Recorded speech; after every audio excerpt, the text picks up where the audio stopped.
Hello बच्चों, this is CA Divyang Gyanchandani. Welcome back to our YouTube channel. So दोस्तों, आइए, हमने मटेरियल कॉस्ट के बहुत सारे क्वेश्चंस कर लिए थे। अब हम आगे के क्वेश्चंस करते हैं और मटेरियल कॉस्ट को जल्दी से खत्म करते हैं। आप लोग साथ हो? क्या आपने पहले के सारे क्वेश्चन रिवाइज कर लिए? जरूर बताइएगा। आओ अगला क्वेश्चन देखते हैं। ये आपका एमटीपी नवंबर 21 सीरीज 1 क्वेश्चन है। The yearly production of a companies product which has a steady market is 40,000 units. Yearly production बोला है भाई, प्रोडक्शन फिनिश गुड्स का होता है। फिनिश गुड्स का प्रोडक्शन दे रखा है 40,000 unit. Each unit of a product require 1 kg of raw material. Sir कोई झंझट ही नहीं है। ए आपका 40,000 हो गया, ए कितना हो गया? ए आ गया 40,000। ठीक है। Cost of placing one order 1,000 rupees है। इन्वेंट्री कैरिंग कॉस्ट 20 है। लीड टाइम दे रखा है 36 डेज और सेफ्टी स्टॉक भी है आपके पास। ठीक है sir. Company has been able to negotiate the following discount structure. क्या डिस्काउंट स्ट्रक्चर है? अगर आप ऑर्डर क्वांटिटी 6,000 तक रखते हो तो आपको टोटल कोई डिस्काउंट नहीं मिलेगा। ठीक है सर। अगर मैं 6,001 से लेकर के 8,000 तक रखता हूं तो मुझे टोटल में डिस्काउंट 4,000 का मिलेगा। फिर अगर मैं इसके बीच में रखूंगा टोटल डिस्काउंट इतना, टोटल डिस्काउंट इतना, टोटल डिस्काउंट इतना। आओ देखते हैं क्या बोला पहला। Calculate the reorder point. Reorder point का मतलब क्या होता है? आपको क्या निकालना है? रीऑर्डर लेवल निकालना है। अभी निकाल देंगे रीऑर्डर लेवल।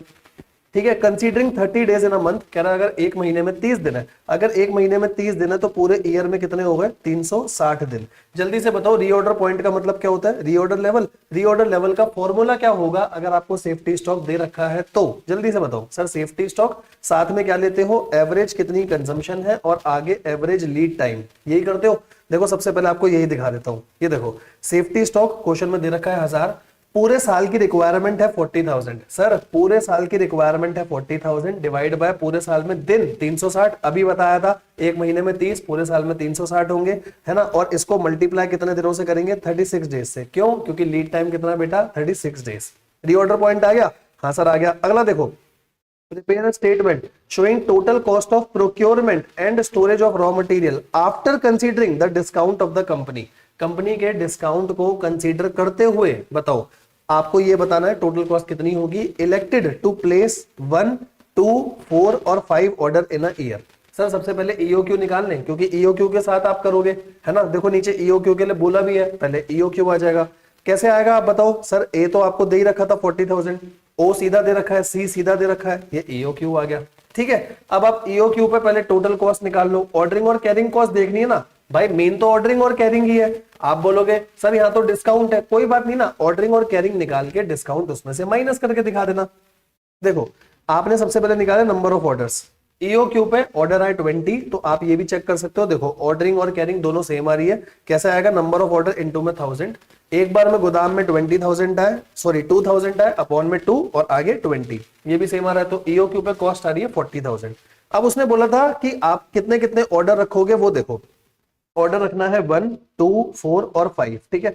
अगर मैं पूरे साल में एक ऑर्डर रखता हूं, समझना, पूरे साल में एक ऑर्डर, 2, 4 और 5। अगर पूरे साल में एक ऑर्डर मतलब सारा 40,000 एक ही बार में मंगा रहे हो। 2 ऑर्डर मतलब 20,000, 4 ऑर्डर मतलब एक बार में 10,000, 5 ऑर्डर मतलब एक बार में 8,000। ठीक है। जितने ऑर्डर है ऑर्डरिंग कॉस्ट आ गई। एवरेज स्टॉक भी निकाल लो। एवरेज स्टॉक कैसे? जो ऑर्डर साइज है, जो ऑर्डर क्वांटिटी है, डिवाइडेड बाय 2 करके, है ना। इसको मल्टीप्लाई कर दो, दोनों को मल्टीप्लाई, मतलब ऑर्डरिंग हो गया और कैरिंग हो गया, दोनों को प्लस कर दो। ये ऑर्डरिंग कॉस्ट और ये कैरिंग कॉस्ट। प्रोक्योरमेंट का मतलब ऑर्डरिंग कॉस्ट होता है। ठीक है। और आगे उस हिसाब से डिस्काउंट ले लो। सर डिस्काउंट कैसे? अगर मैं एक बार में 40,000 मंगा रहा हूं, ये देखो, अगर मैं एक बार में 40,000 मंगा रहा हूं तो इतना डिस्काउंट मिलेगा। अगर आप 10,000 मंगा रहे हो तो ये वाला डिस्काउंट आएगा। 20,000 मंगा रहे हो, ये वाला डिस्काउंट आएगा, है ना। इस हिसाब से आगे जो है डिस्काउंट ले लो और ओसी और सीसी करके उसमें से डिस्काउंट माइनस कर दो। अब आप देखो आपके पास ये ऑप्शंस आ रहे हैं, है ना। लेकिन ईओक्यू लेवल पर सबसे कम था। ये देखो ईओक्यू लेवल पर सिर्फ 40,000 है, तो क्वेश्चन खत्म हो गया। ये देखो क्वेश्चन के लास्ट पार्ट में क्या बोला है, एक बार ध्यान से पढ़ना। लास्ट पार्ट क्लियर हुआ? देखो, state the number of orders, number of order which the company should place to minimise the cost, cost को हमें कम से कम करना है, after taking into EOQ also into consideration. ठीक है। ईओक्यू को भी देख लिया। सर ईओक्यू में कॉस्ट आ रही है मेरी 40,000, नीचे सारे के सारे कॉस्ट निकाली तो इसमें कॉस्ट सारी ज्यादा आ रही है, तो मैं ईओक्यू लूंगा। और ईओक्यू पे बेटा जो ऑर्डर्स थे कितने थे? 20 ऑर्डर्स। खत्म। इजी है ना, है ना। जल्दी से बोलो हाँ सर इजी है ना। बिल्कुल तो इजी है, कुछ है ही नहीं इन क्वेश्चन में। ठीक है। आओ, ये वाला बेटा बिल्कुल फालतू क्वेश्चन है, ये आप खुद से एक बार करके देख लेना। बिल्कुल फालतू क्वेश्चन है, सिमिलर ऐसा क्वेश्चन हमने डिस्कस ऑलरेडी करा हुआ है।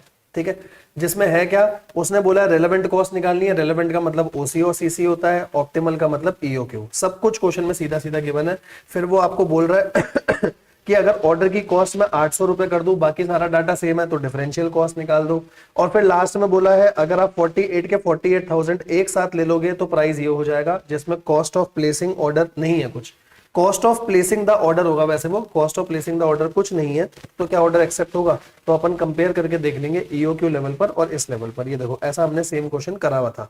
यहाँ ऑर्डरिंग कॉस्ट कुछ नहीं आएगी, बाकी ये 72 और ये कैरिंग कॉस्ट आ गई। ईओक्यू लेवल पर इतनी इतनी कॉस्ट आ रही है, तो भाई मैं बोल दूंगा डिस्काउंट पे कॉस्ट कम पड़ रही है, तो बिल्कुल एक्सेप्ट करना चाहिए। ठीक है, बिल्कुल फालतू क्वेश्चन है इसलिए डिस्कस नहीं करा आप लोगों के साथ, आप खुद से इसको डिस्कस कर सकते हैं। आओ अगला क्वेश्चन देखते हैं। Following data are available RTP November 21 in respect of material X. Opening stock है, परचेज है, क्लोजिंग है। तो सर ओपनिंग ले लो प्लस परचेज ले लो माइनस क्लोजिंग ले लो, क्या आएगा आप बताओ क्या आएगा। सर कंजम्पशन आएगा। जल्दी बोलो जल्दी मेरे प्यारे बच्चों, क्या आएगा। सर कंजम्पशन आएगा ना। हाँ सर ठीक है ठीक है। इन्वेंट्री टर्नओवर रेशियो निकालना है, ऊपर कंजम्पशन नीचे एवरेज स्टॉक, दोनों रुपया में, ऊपर भी रुपया नीचे भी रुपया, क्या निकल कर आएगा इन्वेंट्री टर्नओवर रेशियो। ठीक है। Number of days for which inventory is held, inventory कितने टाइम के लिए आप हेल्ड करके रख रहे हो, तो कुछ नहीं दे रखा तो 365 दिन मान लो और डिवाइड कर दो इन्वेंट्री टर्नओवर रेशियो से। आपने इन्वेंट्री टर्नओवर रेशियो से डिवाइड करा, सर ऑलमोस्ट मेरी फैक्ट्री में 21.73 डेज या 22 डेज तक स्टॉक रहता है। ठीक है। लास्ट पार्ट थोड़ा सा अच्छा है, जिस वजह से मैंने क्वेश्चन कराया। इंटरप्रेट द रेशो, जो आपने रेशो निकाला उसको इंटरप्रेट करो, उसे कंपेयर करो अगर इंडस्ट्री का इन्वेंट्री टर्नओवर रेट 10 है। सर अगर इंडस्ट्री का इन्वेंट्री टर्नओवर रेट 10 है, आप सोचो तो इंडस्ट्री का अगर इन्वेंट्री टर्नओवर रेट 10 है, मतलब इंडस्ट्री के हिसाब से आपकी फैक्ट्री में स्टॉक कितने दिनों के लिए रहना चाहिए।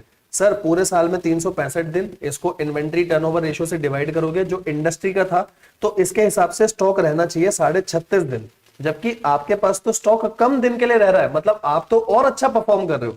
सोचो इंडस्ट्री कह रही है मेरे हिसाब से भी हर एक की फैक्ट्री में दादा 36.5 दिन तो कम से कम रहेगा ही रहेगा स्टॉक। मैंने बोला अरे तुम्हारे यहाँ रहता होगा, हमारे यहाँ तो 22 दिन में स्टॉक निकल जाता है, मतलब हम ज्यादा अच्छा परफॉर्म कर रहे हैं ना। ये देखो क्या लिखा है ना, आइटम ये हो रहा है the rate is better than industry, industry के रेट से हम अच्छा काम कर रहे हैं। ठीक है। नवंबर 21 का जो क्वेश्चन आया था बिल्कुल सेम मई 18 जैसा क्वेश्चन था।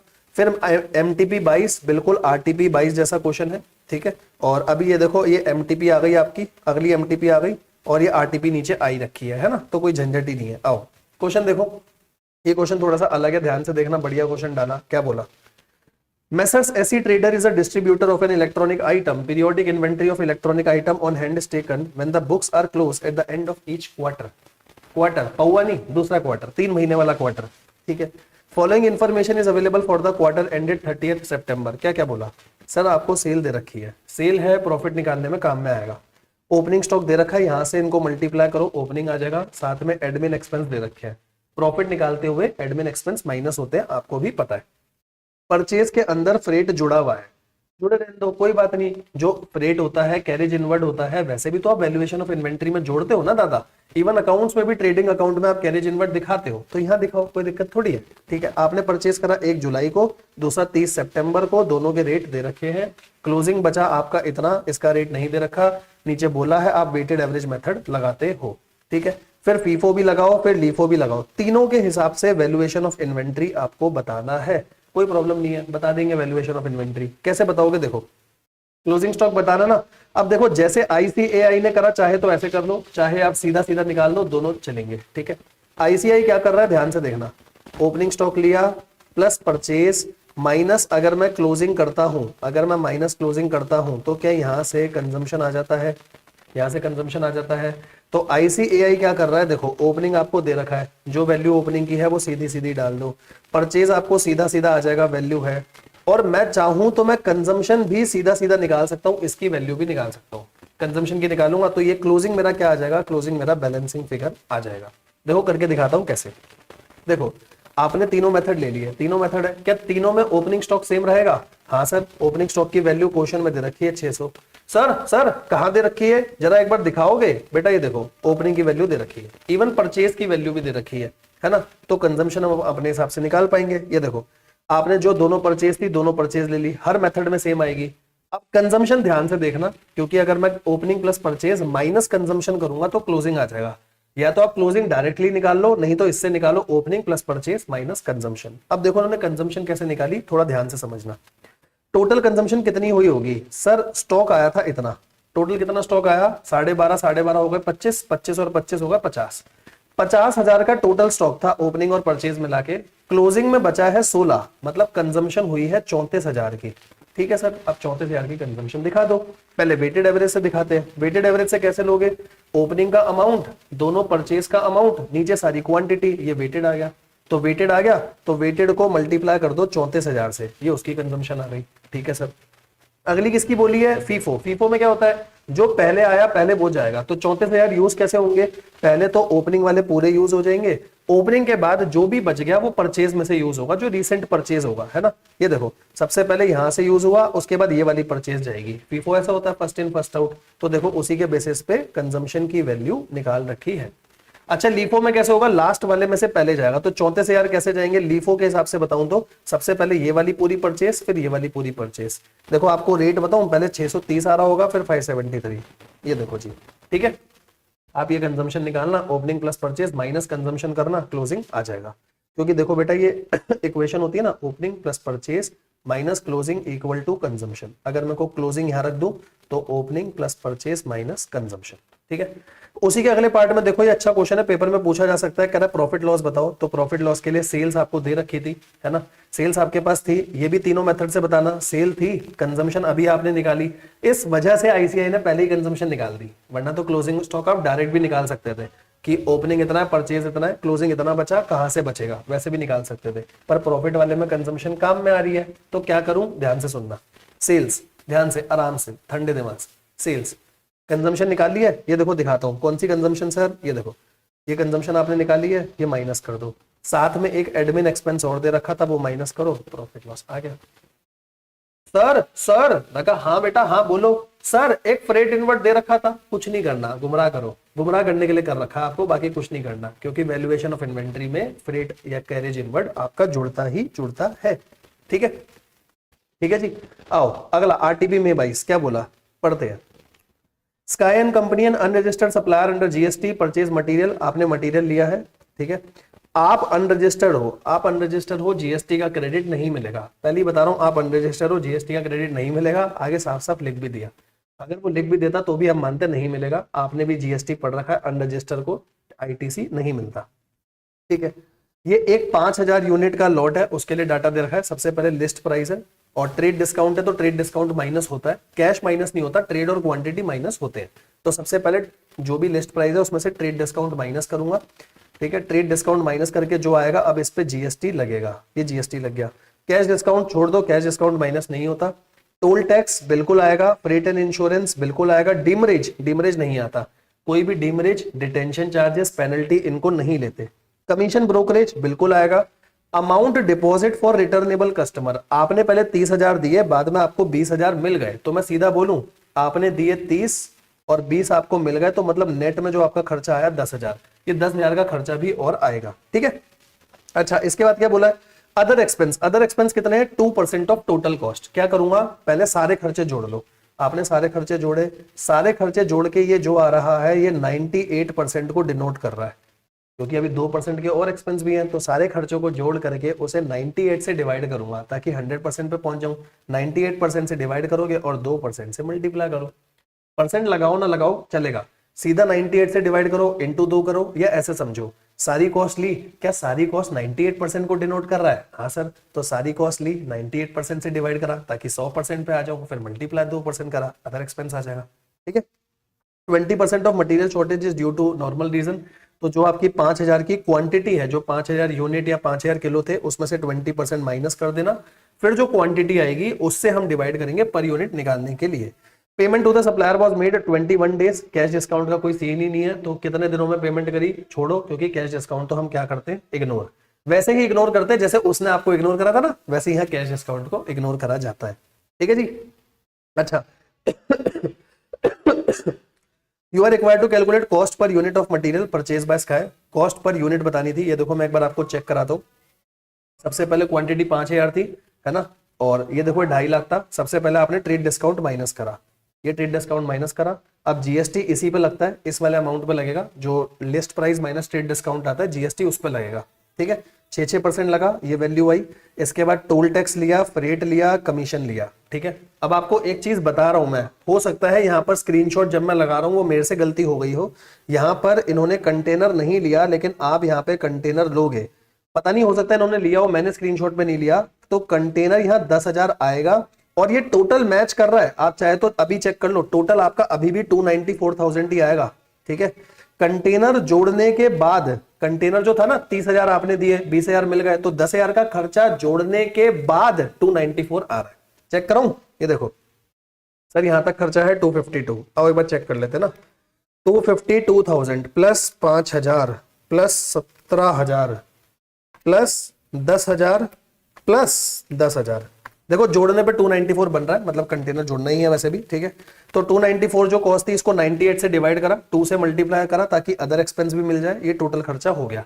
लेकिन सर क्वांटिटी में 20% का नॉर्मल लॉस था, ये देखो ये क्वांटिटी है, इसमें 20% का नॉर्मल लॉस है, माइनस करो बाकी की क्वांटिटी आ जाएगी, और 3 लाख को क्वांटिटी से डिवाइड करो, पर यूनिट आ जाएगा।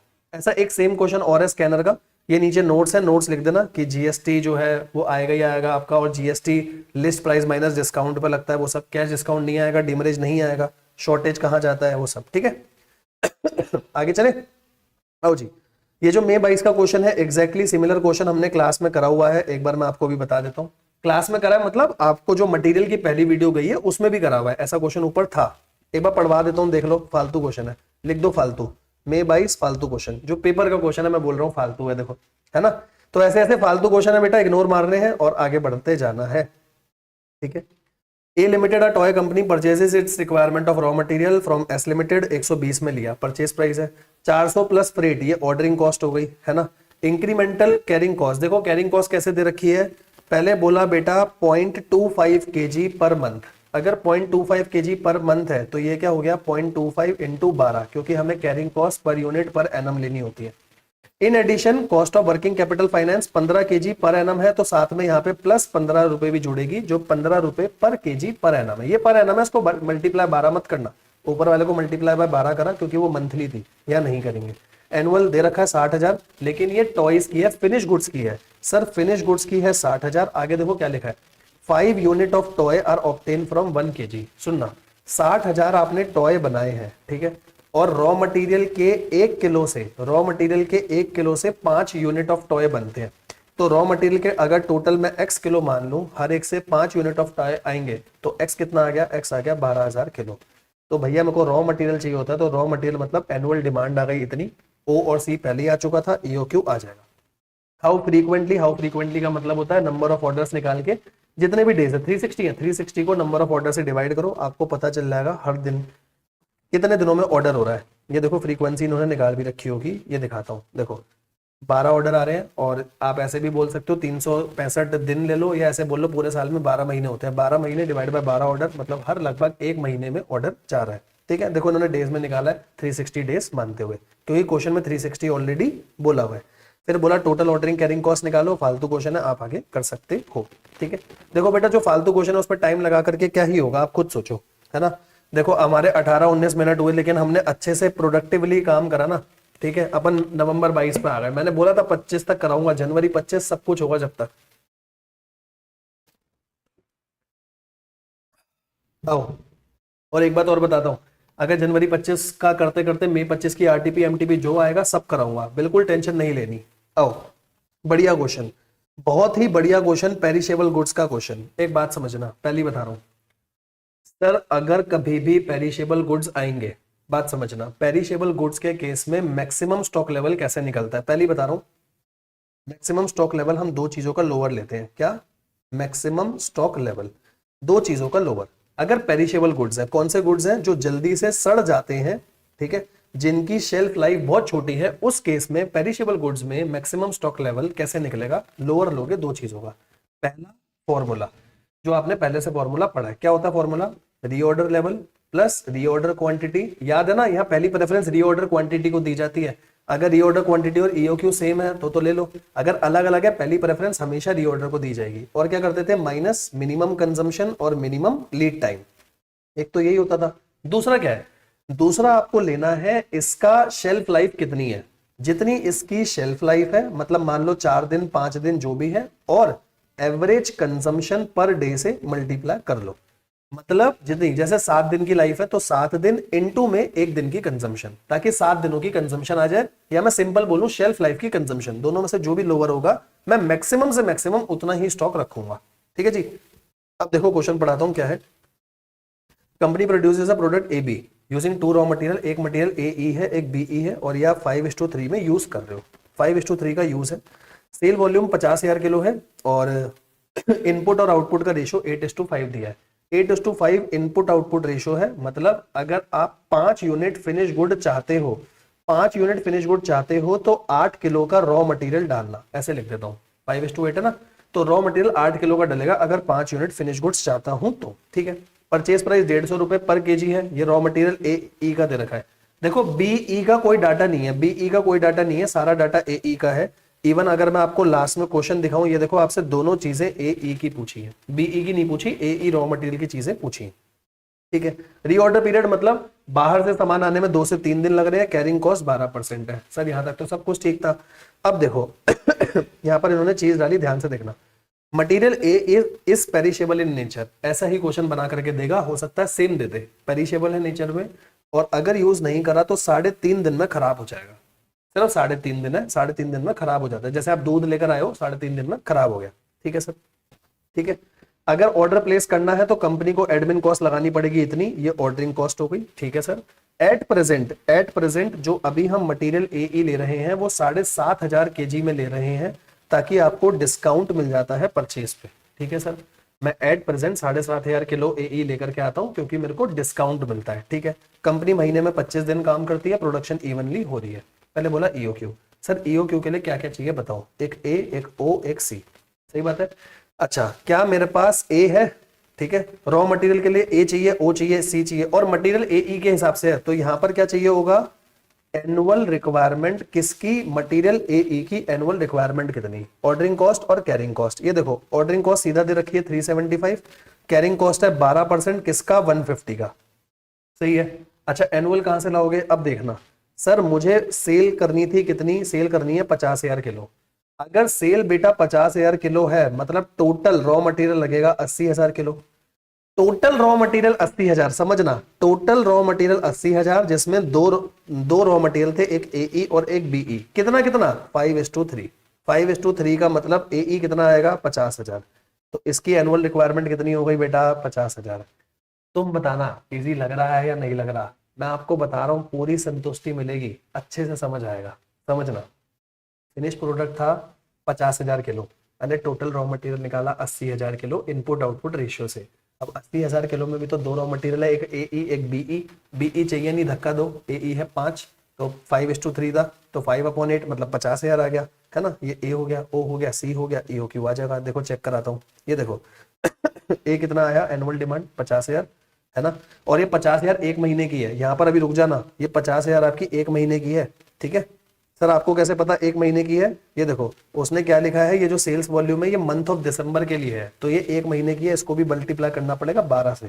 सही है सर, हाँ बिल्कुल ठीक है सर। आओ तो ये देखो ये एनुअल डिमांड हो गई, ओ था, सी था, नीचे 2, ये आ गया आपका ईओक्यू। ठीक है। दूसरा पार्ट पढ़ो, दूसरे पार्ट में क्या बोला उसने, कह रहा मैक्सिमम स्टॉक लेवल निकालो। मैंने आपको क्या बोला था बेटा, मैक्सिमम स्टॉक लेवल कैसे आएगा, आप मुझे बताओ। मैक्सिमम स्टॉक लेवल यही करता हूँ, देखो मैंने बोले थे 2 चीजों का लोअर देखना।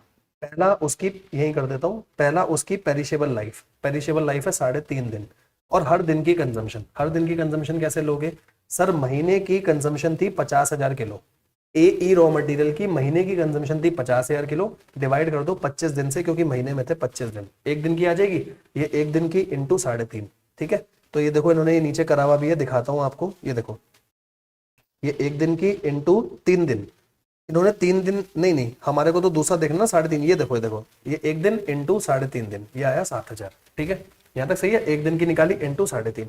अच्छा दूसरा फॉर्मूला क्या होता है, मैक्सिमम स्टॉक लेवल का दूसरा फॉर्मूला बताओ जल्दी से, क्या होगा sir, reorder level, reorder quantity, और माइनस क्या करते हो, minimum consumption, minimum lead time. सही है, देखो सारा डाटा अपने पास है। सबसे पहले रीऑर्डर लेवल, तो देखो अपन रीऑर्डर लेवल निकाल सकते हैं क्या देखो सारी चीजें बताता हूँ, रीऑर्डर लेवल, रीऑर्डर क्वांटिटी, सब कुछ है ना। देखो एक एक चीज आप डाल करके देखो, आपका क्वेश्चन पूरा सही बनेगा। ऐसा हो ही नहीं सकता कि क्वेश्चन सही ना बने। सबसे पहले अभी हम मटेरियल कितना लेकर के आ रहे थे, 7,500 किलो, ठीक है। अभी मटेरियल कितना आ रहा था, 7,500 किलो। ये देखो ये क्या हो गया, रीऑर्डर क्वांटिटी, ये हो गया रीऑर्डर क्वांटिटी। रीऑर्डर लेवल कैसे निकाला अभी बताता हूँ। रीऑर्डर लेवल का फॉर्मूला होता है maximum consumption maximum lead time. Lead time था 2 से 3 दिन, है ना, तो 3 दिन हो गया मैक्सिमम लीड टाइम। और मैक्सिमम कंजम्पशन के लिए क्या करोगे, कुछ डाटा ही नहीं है तो जो एवरेज है वही क्या हो जाएगा, मैक्सिमम कंजम्पशन की। पूरे महीने में 50,000, महीने में 25 दिन, समझ आया, ठीक है। तो रीऑर्डर लेवल कितना आया रीऑर्डर लेवल कितना आया भाई मेरा, ये रहा 6,000। रीऑर्डर लेवल आया 6,000। रीऑर्डर क्वांटिटी क्वेश्चन में 7.5 दे रखा है। ईओक्यू मत लेना, रीऑर्डर क्वांटिटी लेना, क्योंकि हम अभी तो 7,500 किलो रीऑर्डर कर रहे हैं ना, minus minimum consumption minimum lead time. Minimum lead time 2 दिन है, और मिनिमम कंजम्पशन में फिर वही करूंगा 50,000 बाय 25, ठीक है। तो यहां से वैल्यू आ रही है 9,500, पेरिशेबल के तरफ से वैल्यू आ रही है 7,000, विच एवर इज लोअर, तो 7,000 वैल्यू हो जाएगी, ठीक है। आई होप आपको अच्छे से क्लियर हो गया होगा, ठीक है। नहीं हुआ हो तो प्लीज बताइएगा। अगला क्वेश्चन एक सेकंड रुकना, पानी ले लूं थोड़ा सा।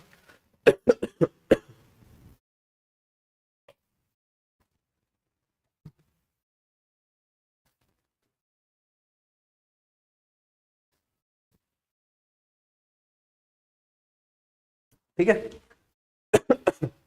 चले आगे, आओ जी आगे देखते हैं, समझना अगला क्या है।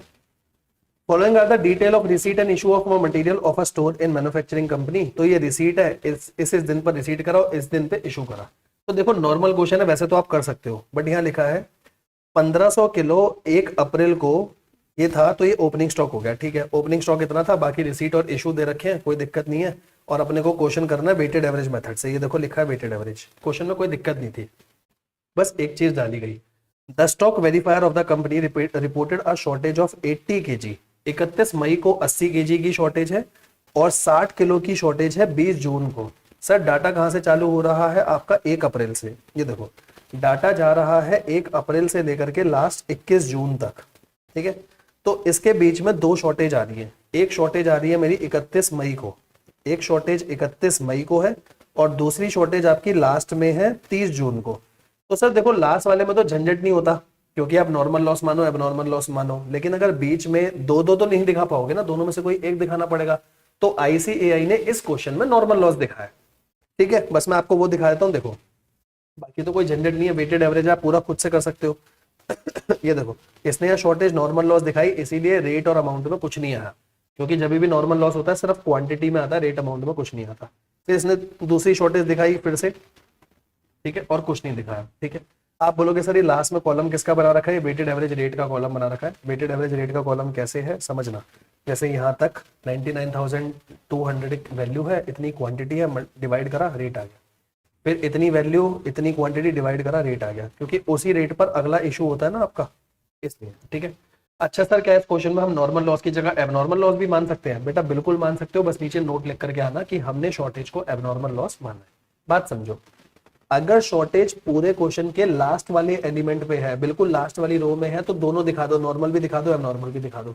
बट अगर शॉर्टेज बीच में है तो मुझे कोई एक ही मानना पड़ेगा, क्योंकि उसी के हिसाब से तो क्वेश्चन आगे चलेगा, ठीक है। तो कोई भी दिखा सकते हो, नीचे नोट डाल देना बस, ठीक है। बाकी क्वेश्चन नॉर्मल क्वेश्चन था, इजी क्वेश्चन था।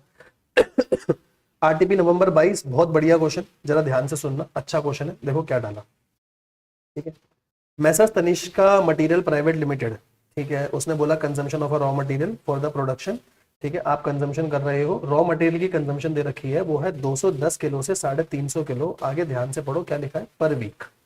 ये हफ्ते की कंजम्पशन दे रखी है, हफ्ते की कंजम्पशन है 210 से 350 किलो, ठीक है। लेकिन प्रोक्योरमेंट टाइम जो है इस बार वो डेज में दे रखा है। अगर मैं आपको दिखाऊं, देखो प्रोक्योरमेंट टाइम डेज में है।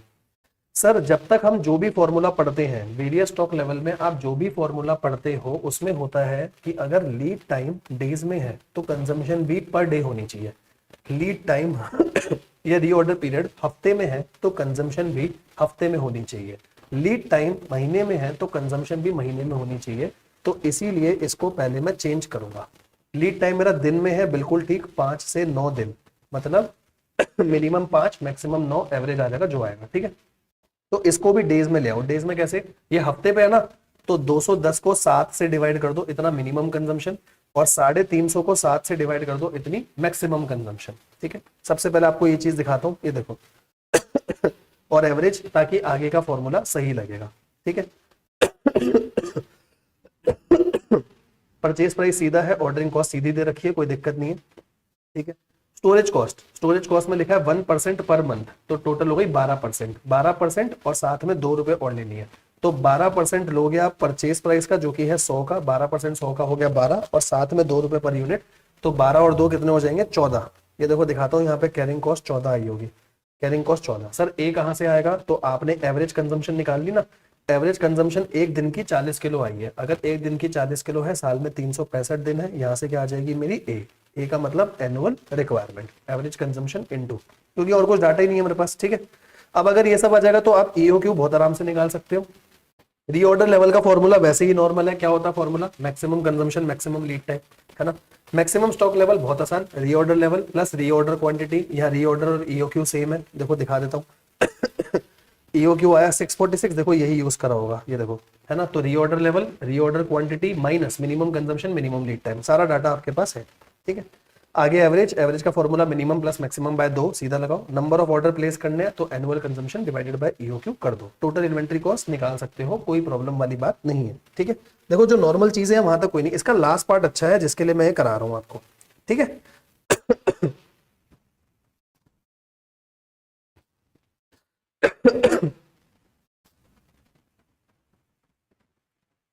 एक सेकंड रुकना, बस एक सेकंड।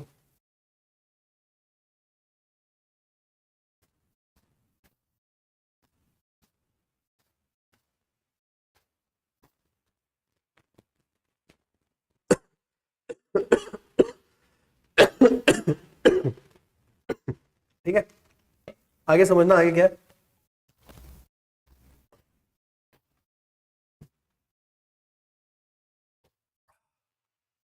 देखो जी, यहां तक सब कुछ ठीक है, यहां तक कोई प्रॉब्लम वाली बात नहीं है। आगे देखना, आगे क्या बोला है। If supplier is willing to offer 1% discount, अगर आपको 1% का डिस्काउंट मिल रहा है on purchase of total annual quantity in 2 order, अगर 2 ऑर्डर में ले लोगे तो 1% का डिस्काउंट मिल रहा है, ऑफर एक्सेप्टेबल है या नहीं ये बताना है। तो सर ठीक है, सारी कॉस्ट निकाल करके चेक कर लेंगे। ये देखो सारी कॉस्ट आप निकालोगे, कोई झंझट नहीं है, नॉर्मल है। ठीक है, कैसे चेक करोगे, सबसे पहले आपने टोटल इन्वेंट्री कॉस्ट निकाल ली। ठीक है, आपको मैं एक बार दिखा देता हूं, ये देखो टोटल इन्वेंट्री कॉस्ट ईओक्यू, ये ईओक्यू पे कॉस्ट है, और 1% डिस्काउंट पे ऐसे होगा, कैसे 1% डिस्काउंट पे पहले तो परचेज प्राइस चेंज होगा, परचेज प्राइस चेंज हो गया तो ये देखो परचेज कॉस्ट चेंज हो गई। सही है, पूरे साल में 2 ऑर्डर, तो आपकी एवरेज क्वांटिटी चेंज हो गई, है ना। 7300 ये आ गया, तो एवरेज क्वांटिटी आ गई। कैरिंग कॉस्ट भी चेंज होगी, क्योंकि कैरिंग कॉस्ट परसेंटेज में थी, और परसेंटेज होता है परचेज प्राइस का। जैसे 12% आया था ना हमारा, तो 12% करोगे 99 का, और साथ में 2 रुपए करोगे, ये देखो इन्होंने करा है, ये कैरिंग कॉस्ट आ जाएगा। ऑर्डरिंग कॉस्ट एक ऑर्डर की 200 थी, 2 ऑर्डर की 400। अब आप इसको ईओक्यू से कंपेयर कर लो। ईओक्यू पे 14,69,000 कुछ आ रही है, यहाँ 14,96,000 है, तो नहीं भाई मैं डिस्काउंट ऑफर को एक्सेप्ट नहीं कर सकता। सही है, यहाँ तक सही है। अगला पार्ट पढ़ना, लास्ट पार्ट और अच्छा है। कह रहा है अगर डिस्काउंट ऑफर को एक्सेप्ट नहीं करते हो, what should be the counter offer with respect to percentage of discount, आप क्या काउंटर ऑफर दोगे। सर मैं काउंटर ऑफर दूंगा डिस्काउंट के केस में, जब तक मेरी कॉस्ट एटलीस्ट ईओक्यू जितनी तो आए, क्योंकि मेरी ईओक्यू पे कॉस्ट कम है। भाई मेरे को ईओक्यू तक तो अपनी कॉस्ट को लेकर आना है ना। अब देखो ईओक्यू तक कॉस्ट को कैसे लेकर आओगे, इसने जो कर रखा है मैं नहीं देख रहा, मैं आपको अपना बताता हूँ, ध्यान से देखना। मैं आपको कह रहा हूँ डिस्काउंटेड प्राइस को एक्स मान लो, आपका डिस्काउंटेड प्राइस एक्स है, सारी कॉस्ट निकालते हैं। देखो सबसे पहले बताओ परचेज कॉस्ट कितनी होगी। सर 14,600 किलो मंगाना है इंटू एक्स, क्योंकि डिस्काउंटेड प्राइस को ही मैंने एक्स माना है, मैंने डिस्काउंट को एक्स नहीं, डिस्काउंटेड प्राइस जो है उसे एक्स माना है। पीसी ओसी, ओसी कितना होगा, सप्लायर ने बोला था 2 ऑर्डर में काम करना, तो 2 ऑर्डर के हिसाब से ओसी तो अभी भी 400 आएगा, सेम ही आएगा। ठीक है, कैरिंग कॉस्ट कितनी आएगी, ध्यान से देखना। सबसे पहले सर 7300 अपॉन में 2 एवरेज क्वांटिटी, सीसी कितनी होगी 12% थी, तो 12% ऑफ डिस्काउंटेड प्राइस प्लस 2। सही है, हाँ सर सही है। आप ये सारा पीसी ओसी सीसी सब जोड़ोगे ना, ये आएगा 7700 प्लस 15038x, ये मैंने कैलकुलेशन कर रखी है, ये कैलकुलेशन आएगी। अब ये कॉस्ट मुझे ईओक्यू तक चाहिए, तभी मैं मानूंगा ना कि हाँ भाई डिस्काउंट में लेने को तैयार हूँ, कि ईओक्यू से कम ना हो लेकिन उसके जितनी तो आ जाए। जैसे अभी तो 14,96,000 आ रही है भाई, 1469 तक तो है। तो इस कॉस्ट को मैं इक्वेट कर दूंगा ईओक्यू की कॉस्ट से। ईओक्यू की कॉस्ट थी 1469,122। आप इसको सॉल्व करोगे, इसको सॉल्व करके x आएगा 97.1819। जब इस इक्वेशन को सॉल्व करोगे ना, x आएगा 97.1819। अगर डिस्काउंटेड प्राइस इतना है, पहले का प्राइस 100 था, डिस्काउंटेड प्राइस ये है, माइनस करो, डिस्काउंट की परसेंटेज आ जाएगी। डिस्काउंट आया 2.82, तो डिस्काउंट की परसेंटेज कैसे आएगी, 2.82 अपॉन में पहले वाला ओरिजिनल वाला सेलिंग प्राइस जो कि 100 था, इनटू में 100, तो परसेंटेज आ गई 2.82%। इस तरीके से आपको ये वाला क्वेश्चन पूरा का पूरा हो जाएगा। ठीक है जी, आगे चला जा सकता है यहाँ से। हाँ सर बिल्कुल, यहाँ से आगे चला जा सकता है। ठीक है। नवंबर 22 क्वेश्चन देखना। MM limited uses 7,500 valve per month. एक महीने में इतने यूज कर रहे हो तो 12 महीनों के हिसाब से देख लेना जो आप परचेज कर रहे हो इतने रुपए पे। कैरिंग कॉस्ट है 20%, कोई दिक्कत नहीं है, और ऑर्डर की cost 15। It take period of 1.5 month to receive, और सेफ्टी स्टॉक भी दे रखा है। ठीक है। ईओक्यू निकालना और फ्रीक्वेंसी ऑफ ऑर्डर में पंगा नहीं है, क्योंकि ईओक्यू के लिए ए है आपके पास 7500 इंटू 12, ये देखो है ना, और ओ और सीसी सब कुछ नॉर्मल है। ओ है, सीसी के लिए 1.5 रुपए का लोगे, परसेंटेज आ जाएगा, फ्रीक्वेंसी ऑफ ऑर्डर भी आ जाएगा। रीऑर्डर पॉइंट का मतलब होता है रीऑर्डर लेवल, और रीऑर्डर लेवल के लिए हमारा फॉर्मूला लगेगा सेफ्टी स्टॉक, है ना। सेफ्टी स्टॉक ये ना बस मेरे पास, ये और कुछ भी है। ठीक है, तो सेफ्टी स्टॉक और आगे क्या आता है, एवरेज कंजम्पशन, है ना। तो ये देखो आपको दिखाता हूँ, आपने पहले फ्रीक्वेंसी ऑफ ऑर्डर ले लिया, 360 दिन मानते हुए फ्रीक्वेंसी ऑफ ऑर्डर हो गया। ठीक है। अच्छा, रीऑर्डर लेवल का कैसे लगाऊंगा, सेफ्टी स्टॉक का फॉर्मूला है, तो सेफ्टी स्टॉक साथ में ये होता है ना, सेफ्टी स्टॉक साथ में एवरेज कंजम्पशन। एवरेज कंजम्पशन का मतलब एवरेज कंजम्पशन एक दिन की इनटू में एवरेज लीड टाइम। देखो वही कर रहा हूं मैं, सेफ्टी स्टॉक लिया 3200, एवरेज लीड टाइम वही है, क्योंकि लीड टाइम ही एक दे रखा है तो वही होगा 1.5 महीना, और हर महीने की कंजम्पशन थी 7500। देखो यहाँ लिख के दिखाऊं ऊपर, सेफ्टी स्टॉक कितना आप बताओ, सेफ्टी स्टॉक था मेरा 3200, आगे होता है average lead time. Lead time ही है क्या, तो वही मिनिमम, वही एवरेज, वही मैक्सिमम। ठीक है। इन्होंने मैक्सिमम गलत दिखा, लिखना एवरेज चाहिए था इनको, तो 1.5 महीना और इनटू में एक, क्योंकि ये 1.5 महीना महीनों में है तो महीने के हिसाब से कंजम्पशन लोगे, वो है 7,500। ये रीऑर्डर लेवल आ जाएगा। फिर आगे बोला उसने ईओक्यू, अगर वॉल्व की कॉस्ट चेंज हो जाए, अगर वॉल्व की कॉस्ट चेंज होगी तो सीसी चेंज होगा, ईओक्यू निकाल देना। ठीक है। अब देखो भाई साहब 23 में तो कुछ नया नहीं आया, सारा कुछ पुराना पूछा था इन्होंने, बस 23 का जो पेपर का क्वेश्चन दिया, देखो ऐसे मजे ले गया 23 के अटेम्प्ट में। पहले सब कुछ आरटीपी एमटीपी में दिया पुराना, और यहाँ पर बना दिया एकदम ही बढ़िया क्वेश्चन। देखो एकदम ही बढ़िया नहीं है मतलब, लेकिन नॉर्मल अच्छा क्वेश्चन है। देखो A limited has furnish the following information. A limited जो है has furnish the following information. ठीक है। For the month from 1 January to 30 April, क्या क्या रहता है, जनवरी है, फेब है, मार्च है, अप्रैल है, नंबर ऑफ वर्किंग डेज दे रखे हैं, और प्रोडक्शन कितनी हो रही है। प्रोडक्शन का मतलब फिनिश गुड्स होता है, हर वर्किंग डे पे कितनी फिनिश गुड्स की प्रोडक्शन हो रही है, इतनी इतनी। ठीक है सर। आगे पढ़ना क्या लिखा है, raw material purchase percentage by weight to total of 4 month. कह रहा है जो भी टोटल आएगा 4 महीने का, उसको आप परचेज कैसे कैसे कर रहे हो, इतना इतना परचेज कर रहे हो। यहाँ पे 21%, यहाँ 26, यहाँ 30, यहाँ 23, टोटल मिला के 100% आप परचेज कर रहे हो। पूरे 4 महीनों की जो रिक्वायरमेंट है उसका 21% आपने जनवरी में लिया, 26% फरवरी में, ऐसे। परचेज प्राइस 1 किलो का दे रखा है। एक प्रोडक्ट को बनाने में 4 किलो लगता है सामान। ठीक है सर। ओपनिंग दे दिया, ओपनिंग की कॉस्ट भी दे दी टोटल, और क्लोजिंग भी बता दिया। ठीक है। सारी की सारी जो परचेज है वो महीने के स्टार्ट में है। ठीक है सर। सबसे पहले बोला बताओ रॉ मटेरियल की कंजम्पशन कितनी आएगी हर मंथ में और टोटल में। देखो बहुत आसान है, कैसे करोगे, वर्किंग डेज ले लो, जितने जितने वर्किंग डेज है इनको मल्टीप्लाई कर दो, हर दिन में कितनी प्रोडक्शन हुई। अगर हर दिन में इतनी इतनी प्रोडक्शन हुई है आपकी, इन दोनों को मल्टीप्लाई करा तो पहले निकल कर आया बेटा प्रोडक्शन फिनिश गुड्स का, ये आया फिनिश गुड्स का प्रोडक्शन। अब हर फिनिश गुड्स के प्रोडक्शन में 4 किलो रॉ मटेरियल लग रहा था, इसको 4 से मल्टीप्लाई कर दो, 4 किलो रॉ मटेरियल, ये रॉ मटेरियल आ गया। तो रॉ मटेरियल मुझे टोटल इतना चाहिए 21,720, ये क्या है मेरी कंजम्पशन है। सही है। अच्छा, अगर कंजम्पशन ये आई है तो परचेज निकाल सकते हो। परचेज कैसे आती है, opening plus purchase minus closing equal to consumption. अब मेरे पास कंजम्पशन है केजी में, कंजम्पशन है केजी में, ओपनिंग भी है है ना, और क्लोजिंग भी है, तो परचेज आ जाएगी, परचेज कितनी। ठीक है। परचेज का फॉर्मूला क्या बनेगा, consumption plus closing minus opening. देखो consumption plus closing minus opening raw material purchase. ठीक है। अब जो रॉ मटेरियल परचेज है आपने इसका 21% मंगाया जनवरी में, इसका 26% मंगाया फरवरी में, मार्च में इतना, अप्रैल में इतना, ये क्वांटिटी आ गई, आगे प्राइस दे रखा था, ये वैल्यू आ गई, खत्म हो गया। उसने बोला था अगले पार्ट में यही कि मंथ वाइज बता दो क्वांटिटी और वैल्यू आपने कितना कितना खरीदा है। लास्ट में स्टोर लेजर बनाना है फीफो के हिसाब से। अब फीफो के हिसाब से स्टोर लेजर बहुत आराम से बनेगा। कैसे बनेगा समझना, ये देखो जनवरी में कंजम्पशन इतनी हुई है और परचेज इतनी हुई है, ध्यान रखना। वैसे ही फरवरी का अलग, सबका अलग। और सबसे स्टार्टिंग में ओपनिंग है, देखो दिखाता हूं। सबसे पहले ओपनिंग, ठीक है। ओपनिंग के बाद, क्योंकि महीने के स्टार्टिंग में परचेस करिए, क्वेश्चन में लिखा है, सबसे पहले मैंने जनवरी की परचेस करी और परचेस करके ये ऐसे लिख दिया, क्योंकि मेरे को क्वेश्चन जो करना है वो फीफो से करना है ना, तो ऐसे लिख दिया। अब फीफो का मतलब फर्स्ट इन फर्स्ट आउट होता है। देखो जनवरी में कंजम्पशन कितनी है, जनवरी में कंजम्पशन है 5000 की, तो 5000 कहां से करोगे, फर्स्ट इन फर्स्ट आउट, तो यहां से जाएगा, ये देखो यहां से जाएगा इस रेट पे, बाकी का बैलेंस यहाँ लिख दिया, ठीक है। फिर अगला परचेस करा, तीनों का बैलेंस यहाँ पे लिख दिया। फिर उसके बाद कंजम्पशन करी, तो अगली बार जो फरवरी की कंजम्पशन है वो है 5280। वो 5280 कैसे गई होगी समझना, पहले ये 1020 पूरा, फिर बाकी का यहाँ से, है ना। बस इस पैटर्न पे आपको आगे का क्वेश्चन चलाना है, खत्म हो जाएगा क्वेश्चन, ठीक है जी। बताओ कॉन्फिडेंस आ रहा है या मैं ऐसे ही बोले जा रहा हूँ, अच्छे से समझ आ रहा है? कमेंट बॉक्स में जरूर बताना अगर आपको खुशी हो रही है कि अरे सर मजा ही आ गया, बहुत मजेदार क्वेश्चन हो रहे हैं। बोला था ना सारे क्वेश्चन करा के जाएगा, तो सब करा के जाएगा। आओ देखो, एमटीपी नवंबर 23। तो क्या बोला है, P limited produces a product B, it uses annually 60,000 unit of material Rex. Rex उसका वो होगा, रॉ मटेरियल होगा, 60,000 यूनिट है। ए मिल गया आपको, ए है 60,000, ठीक है।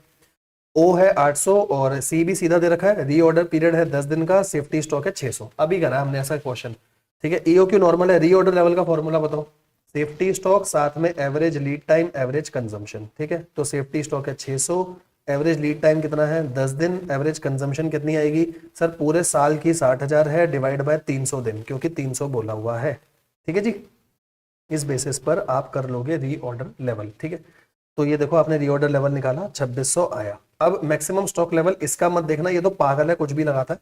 मैक्सिमम स्टॉक लेवल का आप अपना फॉर्मूला लगाओ, देखो आपका आंसर मैच होगा। जो भाई ने आंसर लिखा है ना, आईसीआई वाले भाई ने, देखो वो मैच करेगा। 8600 कैसे आएगा समझना। मैक्सिमम का formula reorder level, reorder quantity minus minimum consumption, minimum lead time, ठीक है। रीऑर्डर लेवल अभी आपने निकाला, ये आया 2600, ठीक है। रीऑर्डर क्वांटिटी मतलब ईओक्यू यानी 8000, फिर मिनिमम कंजम्पशन और मिनिमम लीड टाइम। तो लीड टाइम तो एक ही है 10 दिन, और मिनिमम कंजम्पशन भी वही लूंगा एवरेज वाली, क्योंकि अलग से कुछ दे ही नहीं रखी। तो एवरेज वाली कितनी आएगी, 60,000 यूनिट पूरे साल के, डिवाइडेड बाय 300 दिन, ठीक है। तो ये आ जाएगा 200 इंटू 10 2000। तो 2600 प्लस 8000 माइनस 2000, तो 8600। मैच करेगा, लेकिन ऐसे मैच करना। एवरेज के दो फॉर्मूले होते हैं आपको पता है, minimum stock plus reorder quantity by 2, है ना। और दूसरा फॉर्मूला होता है मिनिमम प्लस मैक्सिमम बाय 2। जैसे मर्जी कर लो, दोनों से आंसर निकाल सकते हो। अगर मिनिमम प्लस मैक्सिमम करोगे तो मिनिमम नीचे निकाल लेना, ठीक है जी। खत्म हो गया। अगला नवंबर 23, थोड़ा सा अच्छा क्वेश्चन, और ये सेम क्वेश्चन जनवरी 25 में रिपीट हुआ, चाहे तो आप क्वेश्चन पेपर खोल के देख लेना। अगर तुम्हें कॉन्फिडेंस आ रहा है बहुत बढ़िया। मेरे पास बहुत सारे बच्चों के मैसेज आए, सर हम आप पे ट्रस्ट कर सकते हैं। बेटा ट्रस्ट करके देख लो पूरा, एक बार करके देखो। मई 25 फोड़ेंगे इस बार कॉस्टिंग में, ठीक है। देखो जी अगला क्वेश्चन। रीऑर्डर लेवल दे रखा है, ईओक्यू दे रखा है, ठीक है। मिनिमम लेवल भी दे रखा है, मैक्सिमम लेवल भी दे रखा है। एवरेज लीड टाइम 6 दिन, और मिनिमम और मैक्सिमम लीड टाइम का डिफरेंस 4 दिन। तो ऐसे मान लो मैक्सिमम और मिनिमम का जो डिफरेंस है वो 4 दिन है, ठीक है। और मैक्सिमम प्लस मिनिमम बाय 2 करोगे तो एवरेज आएगा 6। यहां से maximum plus minimum equal to आया 12। एक इक्वेशन बनी, मैक्सिमम प्लस मिनिमम 12, एक है maximum minus minimum equal to 4। दोनों को सॉल्व कर दो तो मिनिमम और मैक्सिमम लीड टाइम आपको मिल जाएंगे। ये लीड टाइम आपको मिल गए 4 दिन और 8 दिन जो आया, ठीक है। ये आ गया। आगे का क्वेश्चन आसान है क्योंकि रीऑर्डर लेवल दे रखा है। रीऑर्डर लेवल है मेरे पास, है ना। और रीऑर्डर लेवल का फॉर्मूला होता है मैक्सिमम लीड टाइम और maximum consumption. Maximum lead time है, मैक्सिमम कंजम्पशन यहाँ से आ जाएगी, ठीक है। और मैक्सिमम कंजम्पशन आ गई। अब मैक्सिमम स्टॉक लेवल का फॉर्मूला, मैक्सिमम स्टॉक लेवल मुझे दे रखा है, फॉर्मूला होता है रीऑर्डर क्वांटिटी यानी कि EOQ minus minimum lead time, आगे मिनिमम कंजम्पशन। सॉल्व करो, मिनिमम कंजम्पशन आ जाएगा। सेम टू सेम क्वेश्चन जनवरी 25 में आया हुआ है। ओके मेरे प्यारे दोस्तों, क्लियर हो रहा है यहां तक सब कुछ? जल्दी से बताइएगा, मजेदार है ना।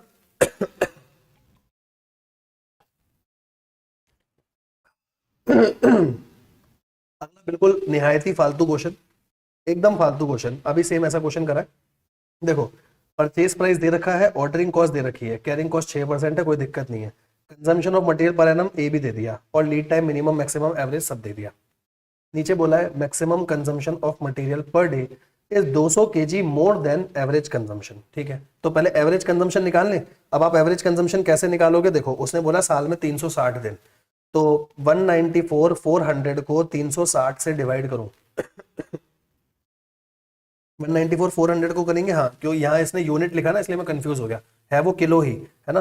तो देखो 194 400 को इसने 360 से डिवाइड करा, ये एवरेज आएगा, एवरेज में 200 जोड़ोगे मैक्सिमम आ जाएगा। ठीक है, बाकी क्वेश्चन में कुछ नहीं है, EOQ reorder level maximum level सब आ जाएगा, फॉर्मूला बेस्ड है, कुछ नहीं है कि जिसमें आपको दिक्कत आ रही हो। ठीक है अब इसके बाद देखो ये क्वेश्चन मैं नहीं करा रहा, एग्जैक्टली सेम क्वेश्चन अभी आपने करा है, एग्जैक्टली सेम क्वेश्चन करा था अभी आपने, है ना। मैंने बोला था अनरजिस्टर्ड सप्लायर है, क्रेडिट नहीं मिलेगा, कैश डिस्काउंट नहीं लोगे, लिस्ट प्राइस माइनस करके जीएसटी लगाओगे, है ना। ये देखो टोल टैक्स फ्रेट डिमरेज नहीं लोगे, कमीशन दोगे, कंटेनर के लिए दिए 30 वापसी 26 मिल गए, 4000 का खर्चा आ गया, अदर एक्सपेंस 2% है, तो टोटल कॉस्ट को डिवाइडेड बाय 98 इंटू 2, है ना, 5% शॉर्टेज है, इसका कोई काम नहीं है कि आपने 21 दिन में पेमेंट करी, ditto same to same question है ना, सेम फ्लेवर क्वेश्चन है, हम काय को करें। आओ आगे, अगेन थ्योरी क्वेश्चन बाद में सारे एक साथ लूंगा, एक बार आप पढ़ के देखना चाहो पढ़ के देख लेना। बस उसने ये बोला है कि स्लो और नॉन मूविंग आइटम को डिटेक्ट कैसे करोगे और क्या क्या स्टेप्स लोगे, तो इन्वेंट्री टर्नओवर रेशियो और नंबर ऑफ डेज की इन्वेंट्री हेल्ड कैसे हो रही है वहां से पता चलता है। उन्हें करेक्ट करने के लिए आपको एडवर्टीजमेंट वगैरह करनी पड़ेगी और वो सब चीजें लिखी होंगी, है ना। तो फालतू क्वेश्चन है इसलिए मैं इसके ऊपर ध्यान बिल्कुल भी नहीं दूंगा अभी। आओ मई 24 के पेपर का क्वेश्चन, सेम क्वेश्चन हमने पहले भी करा है बिल्कुल सेम क्वेश्चन है, क्यों करा रहा हूं एक बार बताता हूँ, पढ़ के देखते हैं क्या लिखा है। टेस्को cycle limited uses about 3,60,000 cycle locks per annum 3,60,000 cycle lock आप यूज करते हो। Usage is fairly constant 30,000 per month, कोई बात नहीं सर 30,000 पर मंथ तो 12 महीनों के हिसाब से 360 हो गई, 240 रुपए की आ रही है, कैरिंग कॉस्ट 10% है और ऑर्डर कॉस्ट 1200 है। It take 45 days, lead time 45 days दे रखा है और सेफ्टी स्टॉक भी है 6500 का, कोई दिक्कत ही नहीं है, पूरे साल में 360 दिन मानने हैं। सर ये तो क्वेश्चन ही खत्म हो गया, 2AO/C खत्म, EOQ हो गया, रीऑर्डर लेवल का वही फॉर्मूला, सेफ्टी स्टॉक साथ में लीड टाइम 45 डेज, इनटू में कंजम्पशन लोगे, कंजम्पशन है 360 अपॉन में 360 लास्ट में क्या बोला है, कंपनी क्वांटिटी डिस्काउंट दे रही है 2% का, अगर आप ऑर्डर साइज 30,000 यूनिट रख लो जैसे EOQ तो 6,000 आया ना, कह रहा अगर आप एक बार में 30,000 मंगाओगे, मतलब नंबर ऑफ ऑर्डर अगर 12 होंगे तो हम आपको डिस्काउंट देंगे, और डिस्काउंट देंगे तो भैया सीसी वगैरह चेंज होगा इस हिसाब से, उस हिसाब से आप कंपेयर करके देख लेना। तो ये आ रहा है आपका EOQ पे, ये आ रहा है डिस्काउंट के केस में, तो डिस्काउंट का ऑफर एक्सेप्ट करना चाहिए। ठीक है जी, ये देखो इतनी बार क्वेश्चन आपके रिपीट हुए हुए यहाँ पर मैं आपको एक खास बात और बताना चाहूंगा, कहीं बच्चों को ऐसा ना लगे कि कुछ छूट गया है। ये देखो ये सेम क्वेश्चन था, लेकिन MTP सितंबर 24 में ये क्वेश्चन MCQ के साथ में कवर करूंगा। हर चैप्टर के पहले पूरा कंपाइलर होने दो, फिर MCQ के क्वेश्चन भी आपके साथ डिस्कस करूंगा। MCQ के साथ ये क्वेश्चंस भी हो जाएंगे, भरोसा रखो, सब करा के जाऊंगा। ठीक है, भाई ने बोला है ना सब करा के जाएगा, सब करा के जाएगा। ठीक है, भरोसा रखो। ठीक है, RTP जैन 25 का क्वेश्चन भी इवन पहले वाला ही था इसके बाद मई जैन 25, मतलब मई जैन 25 क्या बोल रहा हूँ, MTP जैन 25 का सीरीज 1, बस अब एक यही क्वेश्चन हमारा बचा हुआ है, MTP जैन 25 का सीरीज 1। इवन जो सीरीज 2 में क्वेश्चन आया बिल्कुल सेम यही क्वेश्चन दोबारा पूछा गया, और PYQ में तो मैंने बता ही दिया वही क्वेश्चन जिसमें मैक्सिमम लीड टाइम और मिनिमम लीड टाइम में डिफरेंस था, वही जनवरी 25 के पेपर का क्वेश्चन था। एक क्वेश्चन बचा है, इसको और देख लो। ठीक है ना, ये सेम क्वेश्चन नहीं था इसलिए यहाँ पे डाला है लास्ट क्वेश्चन, कम ऑन, संभालो खुद को, आप लोग कर सकते हो। ठीक है, आओ जी। Following information is extracted from the purchase department, number of unit to be purchase during the year, पूरे साल में कितने खरीदने 10,000। ठीक है, cost of placing a purchase order 40, purchase price 80, insurance charges to be paid for protecting goods during the transit is 20। ठीक है, अगर इंश्योरेंस चार्जेस दे रखे हैं तो इसी को परचेज के साथ जोड़ लेना, आपने वैल्यूएशन ऑफ मटेरियल में पढ़ा है, परचेज के साथ इंश्योरेंस जुड़ती है, आप ही ने पे कर रही है, मतलब आप ही को पे करनी है वैसे भी, तो 80 और 20 मेरा परचेज प्राइस हो जाएगा 100। बस एक यही अच्छी चीज थी क्योंकि इंश्योरेंस अलग से दिया था इसीलिए वो जुड़ेगा। ठीक है कैश डिस्काउंट का हमें कोई लेना देना नहीं है, एनुअल कॉस्ट ऑफ स्टोरेज 5 है, कोई दिक्कत नहीं है, ये सारे लीड टाइम दे दिया, इमरजेंसी वाला भी दे दिया, मतलब डेंजर स्टॉक लेवल भी पूछेगा, ठीक है। एवरेज और मैक्सिमम है, यहाँ से आप मिनिमम निकाल लोगे कंजम्पशन। सबसे पहले बोला रीऑर्डर लेवल, तो ये देखो बस मेरे को आपको एक चीज दिखानी है, रीऑर्डर मैक्सिमम मिनिमम डेंजर आप सब कर सकते हो खुद से। रीऑर्डर है, पहले ईओक्यू निकलेगा, तो ईओक्यू के लिए देखो 10,000 है ऑर्डरिंग कॉस्ट, स्टोरेज कॉस्ट थी, परचेज प्राइस ध्यान रखना कितना लूंगा 100, ठीक है, परचेज प्राइस मेरा 100 आएगा, ठीक है। कोई दिक्कत ही नहीं है। अब रीऑर्डर लेवल का फॉर्मूला तो नॉर्मल है, maximum lead time maximum consumption, maximum के फॉर्मूले में ROL ROQ minus minimum consumption, उस बेसिस पर बस आप ये क्वेश्चन करते चलोगे। देखो दो नोट बने हुए, एक तो मिनिमम रेट का, क्योंकि मैक्सिमम कंजम्पशन है, एवरेज है तो मिनिमम कैसे आएगी, और रीऑर्डर क्वांटिटी यानी ईओक्यू इस बेसिस पे आएगी। वैसे क्योंकि क्योंकि इस क्वेश्चन में स्टोरेज कॉस्ट तो सीधा अमाउंट में दे रखी थी, तो बेटा परचेज प्राइस की कोई रेलेवेंस भी नहीं थी, फिर भी मैंने ये क्वेश्चन यहाँ रखा ताकि आपको पता हो कि इंश्योरेंस आएगा तो परचेज प्राइस में जुड़ेगा, ठीक है। अब बस यहाँ पर आपका चैप्टर खत्म होता है मटेरियल। अब आपसे कुछ बातें डिस्कस करूंगा। एक बच्चे ने कमेंट करा यूट्यूब की वीडियो पे कि सर अगर हो सके तो आप हर चैप्टर की सिंगल वीडियो बना लो। बेटा मेरा गला थोड़ा सा खराब है, आप लोगों को वीडियो के दौरान ऐसा लग भी रहा होगा। अगर मेरा गला ठीक हो गया तो मैं कंफर्म आपको कह रहा हूँ मैं हर चैप्टर की एक ही वीडियो बनाऊंगा कि 2 घंटे कॉन्टिन्यूसली बोल के एक चैप्टर हमारा बहुत आराम से खत्म हो जाएगा। अगर ऐसा नहीं हो पाया तो भी आपके पास वीडियोस आती रहेंगी और जल्दी ही आपका ये कोर्स पूरा जैसा शेड्यूल मैंने आपको दे रखा है उसी शेड्यूल के हिसाब से चलेगा और पूरा खत्म हो जाएगा। शेड्यूल वाली वीडियो किसी ने नहीं देखी हो तो इसी वाली प्लेलिस्ट में शेड्यूल की भी वीडियो डली हुई है, एक बार आप देख लेना। अराउंड 25 मार्च तक मैं आपका पूरा कॉस्टिंग स्कैनर से खत्म करा दूंगा अच्छे से, ठीक है जी। एक चीज आपसे और बस कि अगर आपको ये वीडियोस अच्छी लग रही हैं तो प्लीज बताइएगा, कमेंट सेक्शन में जरूर लिख के बताइएगा। अपने हर दोस्तों को ये वीडियो शेयर करो, सब कुछ फ्री है, सबके लिए है। इस बार मई 25 कॉस्टिंग का अटेम्प्ट फोड़ के आएंगे, ठीक है गाइस।